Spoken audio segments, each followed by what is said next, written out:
Hi guys, I'm back again with another painting tutorial, and this is actually going to be the last one for a couple weeks because the holidays are coming up, and since I'm from America and I live in the Netherlands, I don't get to see my family that much, so I try to go home for a couple weeks around Christmas time. And that basically means that I won't be able to be making any videos for a while, at least not until next year actually, which sounds really weird to say, but hey, it is almost 2014. I did want to choose a video this time, though, that at least was sort of winter themed or Christmassy or, you know, just sort of in the spirit. And I don't really have a Santa Claus figure or anything really holiday oriented, but at least I'm going to try and do something a little wintry for you guys. And this is what it is. This is from the Perrys. This is from their sort of Russian campaign. Figure range, which is fairly new, and the figures in it are really, they're just gorgeous. I mean, from a painter's perspective, these are amazing figures. They're so good. They're so full of life, so full of character, a huge amount of variation. So for what I'm doing, these things are great.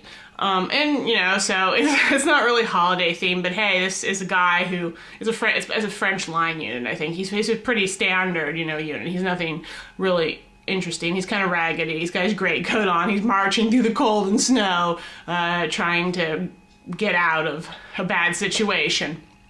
Here, I'll just zoom in real quick so you can kind of see what he looks like. He is not actually the most interesting of some of the figures that the Perrys have done in this range, but I wanted to find one for you that, you know, showed as much of the face as possible and had a good basic uniform on, so you can get, you know, more use out of this tutorial. And what I'm actually really going to be attempting to demonstrate with this video is not just how you can paint, well, a French line unit from the Russian campaign, but also how you can sort of convey a tone or a mood with your painting. And what I'm going to be trying to do is attempt to make this figure look cold. So I'm going to look at, you know, how you can change up colors and what you can do to give that impression in a figure. Actually, I've never done anything like this before. I've never really tried expressly to give a mood to a figure, but I think I can pull it off. So we're going to kind of try this out together and see if we can make it work. But I'm pretty confident it's possible, and I know it's done a lot in larger scales, so I don't see why it can't be done as well in 28mm. And I think, at least, a lot of the things that I'm going to be doing, even if you're not into painting figures in such an anal, detailed way as I am, you can probably take something away from it with more simple paint jobs and probably still, you know, get some ideas for how you can kind of give your figures a feeling or try to, you know, some sort of emotion you can put into your figures beyond just giving them a basic paint job. So anyway, I'll be really curious to see what you think about this and whether I end up being successful with it. Who knows? It's going to be interesting. Okay, so let's go ahead and get started. So to start out, we're going to paint the skin on this figure, and I've already base coated him with Foundry Flesh Shade and washed him with the Citadel Ogren Flesh color, and now I'm applying the medium tone of flesh. And I have slightly altered this color by mixing some medium tomb blue into the flesh shade, and what that does is it makes it a little bit blue. It mostly sort of makes it a grayish color. It adds a little grayness to the flesh, and that's going to be a consistent theme throughout this video. I'm going to be using that tomb blue medium sort of as a filter, or sort of mix it into pretty much all the colors on this figure. It's going to give a consistency, and blue, I mean, blue just makes things look cold. See, I'm even putting a little of that blue into the Vallejo black red, which I use in the recesses on the skin. It's just to keep it really consistent, and you can see I'm just applying that in the recesses. And then once I've done that, I'm going to add highlights using the Flesh Light, and I am, as you might expect, as you can see, I am mixing the blue into that, which does give it a sort of a grayish blue cast. And I'm going to apply it to the highlight areas, like on his fingers, on his nose, all over the place. And once I've finished painting the flesh, you can see that I will achieve sort of a grayish blue cast to the skin, which is what you want with somebody who's supposed to look cold and frozen. But another thing that happens when you get really cold is on your face, in places where your body really needs to keep warm, it sort of sends extra blood to those areas, so they actually get redder. That's why your cheeks and your nose and your face get really red in the winter, because your body's trying to keep them warm. So while your fingers are going to turn white and get really cold from a lack of blood, your face is going to get redder. So what I'm going to do is take some thinned down Weinstein Red from Foundry, I think it's the lightest color, and I'm going to apply it sort of as a wash on his nose and on his cheeks to develop sort of a redness there. And I'm going to keep layering it on and alternating that with washes of the light flesh tone, just to make sure it isn't too garish looking. And you can also use some thinned down just red here as well if you want, and that looks good too. You get a more rosy complexion. But make sure this only goes on those areas that really do turn pink in the cold, like nose and cheeks, so that you have a realistic result. Now I'm going to start working on his pants, and I'm going to base coat those using Arctic Gray Medium from Foundry, and as usual I have mixed some of that medium to blue into it.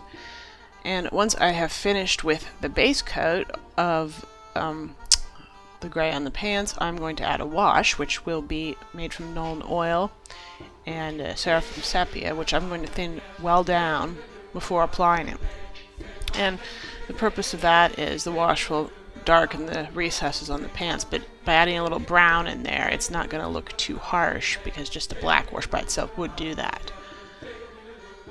And then, once I have finished adding the wash to those pants and letting it dry, I will then highlight the pants using just white, because they are white pants, and of course, yes, with some of the toon blue mixed into it to give it a sort of overall blue effect.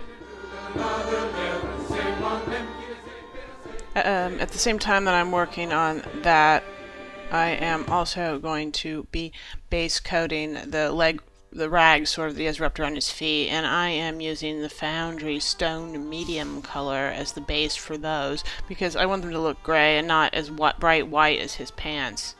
So once I've finished painting those with the base coat and letting them dry, they're going to get highlighted then using some Foundry Stone Light, and then a little bit of the Arctic Gray Medium with the blue mixed in. And once again, remember, keep putting the blue into all of these things as you go along.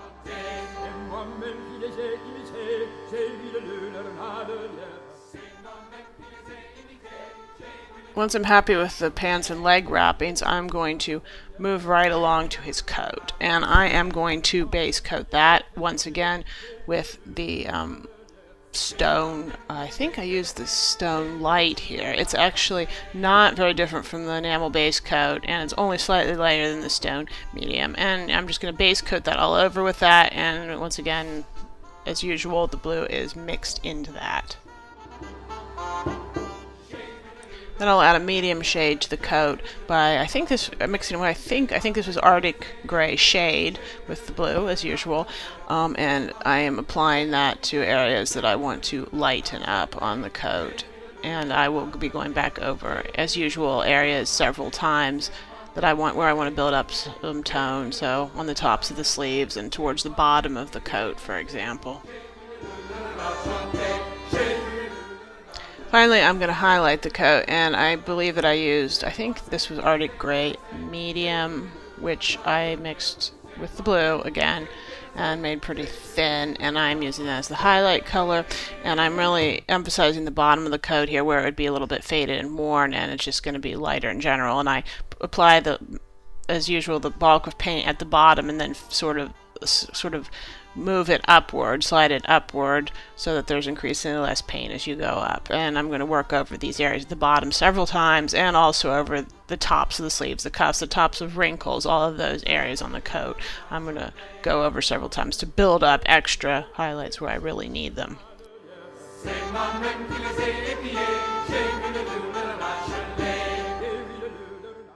Now I'm going to paint his scarf, and I have chosen to use Foundry French Blue for just the French Blue triad. And since it's already blue, I don't need to mix more blue into it.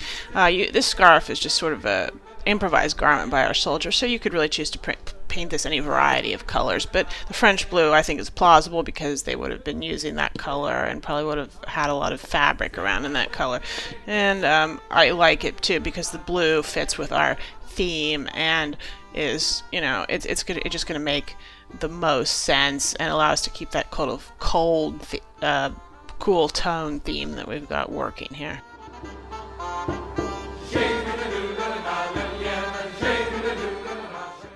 At this point, I'm going to go ahead and base coat some areas that I want to be black and brown, which include his backpack here, the firewood that he's carrying on his back, and the bayonet scabbard, and those are going to be brown, and I'm using bay brown as the base color for those areas. And once I've applied it, I'm also going to wash it with Nuln oil because I want it to get a little bit extra dark. And while that's drying, I will go ahead and do areas that I want to be black or dark gray, which are going to be his shoes, as far as you can actually see them, his cartridge bag, and also the sort of frying pan, cooking pot, whatever that he's carrying at his side. And and of course also the brim of his hat, because that's also black or kind of gray leather.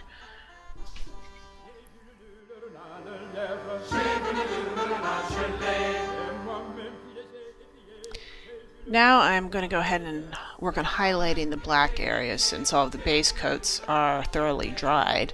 And for the blacks, I'm going to start out by taking some charcoal gray, medium, and some black, mixing that together with a little blue, and using that as the first highlight on the shoes, the ammunition bag, and also on the pot.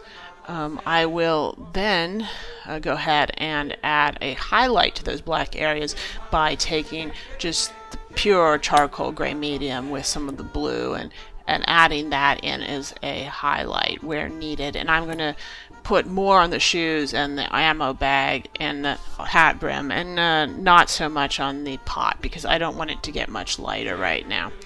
And I will probably also just finish that off with a higher highlight just by probably taking the charcoal gray light with a little blue in it and just using that sort of to add definition to the very edges, sort of an edge highlight, the tops of the shoes and those kinds of places.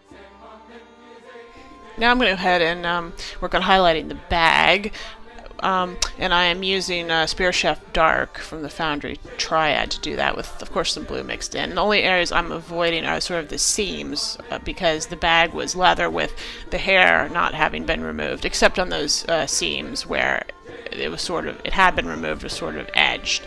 So I'll apply the medium tone to all parts of the backpack that aren't the seams, and then I'll highlight it with the Spear Shaft medium, then with some blue mixed in.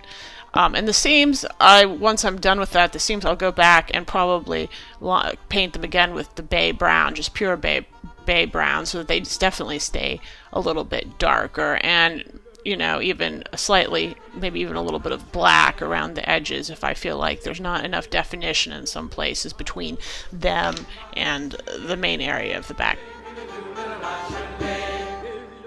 I'm also giving basically the same treatment to the body of the bayonet holder. It's going to be sort of the same shades of brown since I've already got them mixed, and sort of darker at the top and then fading out to the lighter brown colors at the bottom.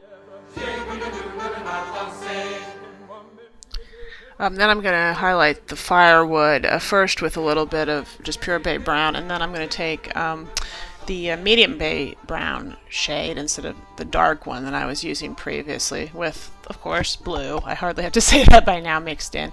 And I'll use that as a little bit of a highlight color. And I may even take a little bit of the Spear Shaft dark or medium and even add that into certain really select areas, and the wood is sort of an edge highlight, and just to really make it pop out.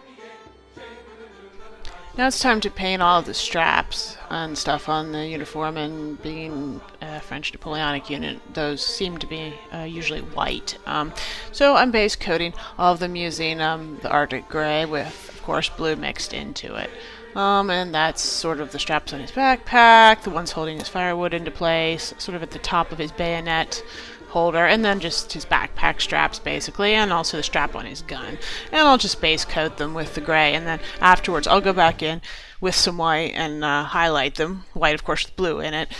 Something to keep in mind when you are mixing blue into colors to get that sort of gray-blue tone that we want here. A little bit will really go a long way with lighter colors. Basically, the darker the color, the more blue you're going to need probably to get a noticeable difference, and the lighter the color, the less you're going to need. And with white, that's really got to be a teeny tiny bit, or else you're going to end up looking like you've painted his uniform powder blue, which is really not what we need to do. So definitely use your discretion with the blue, because we're not trying to exactly make it look blue, just give it sort of a tonal consistency that is on the cool side. At this point, I'm working on highlighting his hat cover. I already base coated this with the Foundry Stone Gray shade, and I'm using the Stone Gray Medium as a highlight now with some blue in it. But I'm keeping it really thin because I think it's a little bit too light. So if I just put on a thin layer and spread it around, it's not too extreme. And focus on the top of the hat and the tops of wrinkles in that hat. Once that's done, I'll add a little bit of white, just a bit, into that color to lighten it up a bit so that I can add even more extreme highlight just for the edges of the top of the hat and at the bottom. After that, I'm going to paint the sort of fabric cloth covers that he's got on certain areas of his gun that he's using as protection. I'm going to use Boneyard Shade to do that as a base, and I'm going to take the Boneyard Medium and with a little bit of blue mixed in and use that as a highlight. And then finally add a little bit of white to that color again to lighten it again to even add a higher highlight to those areas. The other thing that I'm going to paint in those colors is sort of the ends of those logs, because I want them to, because when you break a log, the wood is always sort of white or yellowish inside. So I'm going to just apply those same sort of color combinations to the ends of the wood, but not go quite so light as I have on the covers, and not let the colors get so cool either.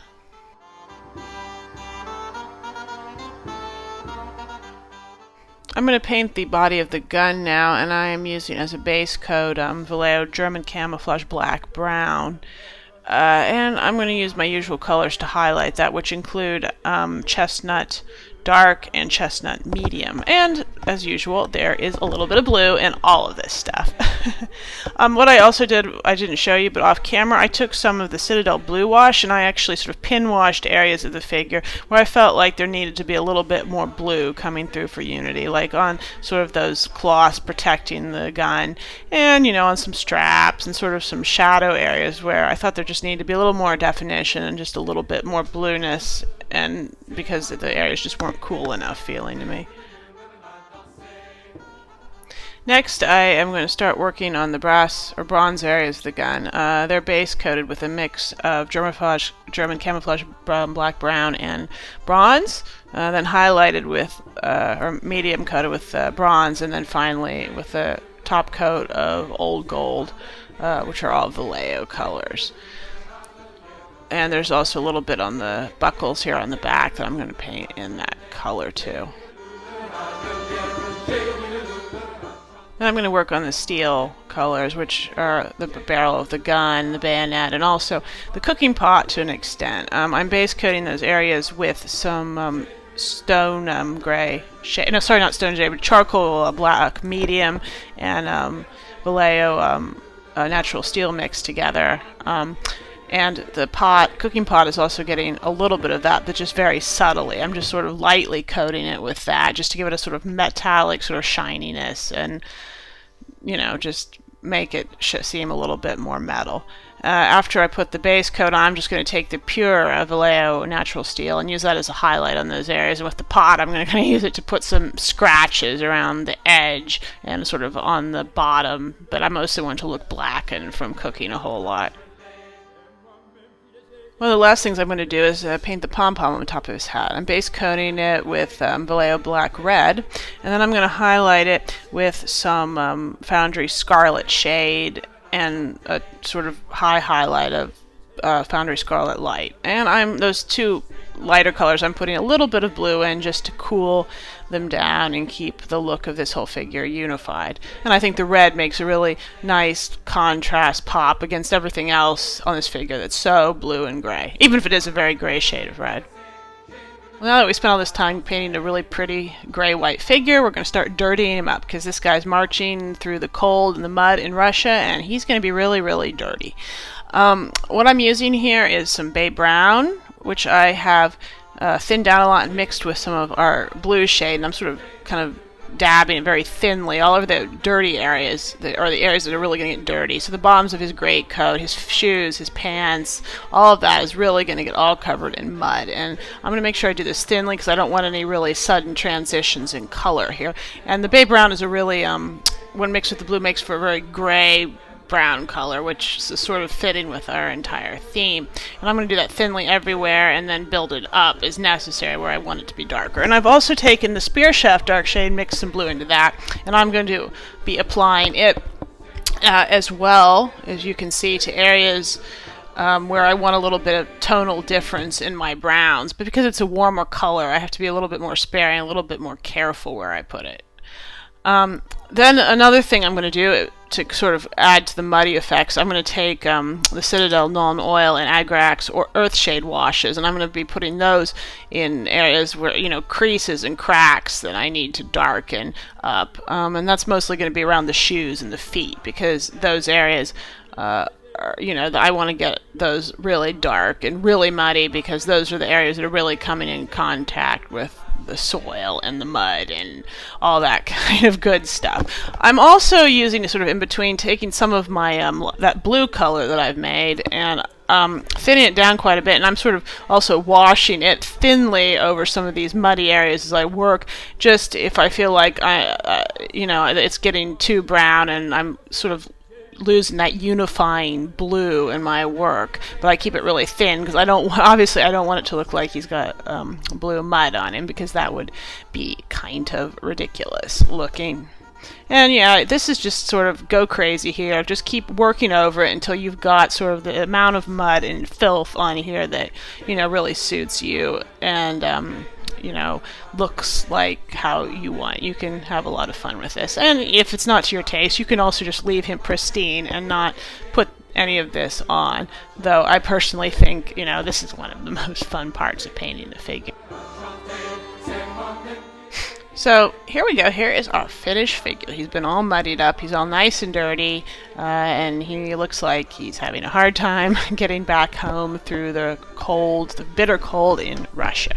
And I hope this has been as effective as I was hoping it would be. I think it came out very well, even though I didn't know what the results were going to be in the beginning. I think this illustrates pretty well how you can get a set of mood or a tone in a figure just by being very consistent with the types of colors you use, cool tones in this case, and adding cool colors to the mix to keep that feeling of cold and cool. So once again, I really hope you enjoyed this video. Please subscribe to our YouTube channel, like this video, favorite it, and also leave me comments. Let me know what you thought, what you didn't like, what you did like, and things you'd like to see in the future. So, I'll see you next time, and until then, please have a very happy holidays and a very good new year as well.